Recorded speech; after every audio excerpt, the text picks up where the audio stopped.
నా పేరు ఆనంద్, మావురేలూరు. నేను మొదటిసారిగా గుణదల కొండ ఎక్కబోతున్నాను. అలా మేరీమాత దగ్గరికి వెళ్ళి ప్రార్థన చేసుకొని భక్తితో ఒక్కొక్క అడుగు వేయడం మొదలుపెట్టాను. నా శరీరం అలసిపోతుంది, కానీ దేవుడు దూరంగా లేడు. నా ప్రయాణంలో నాతోనే ఉన్నాడు.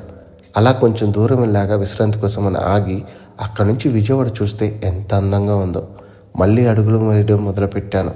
రాయి మీద రాయి పెట్టి ముడుపులు కట్టి మనసులో ఉన్నది కోరుకుంటే అది దేవుడు నెరవేరుస్తాడంట. అది మన నమ్మకం అనుకో.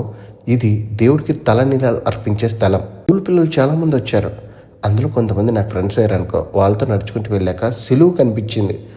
మనసులో చెప్పలేనంత ఆనందం. ఎందుకంటే ఇది దేవుడి నిర్ణయం. దేవుడు అనుగ్రహం లేనిదే మన జీవితంలో ఏది జరగదు. అలా సిలువ దగ్గరికి వెళ్ళి ప్రార్థన చేసుకొని నా మనసులో ఉన్నదంతా చెప్పేశాను. నా బాధ్యత నీదే అని.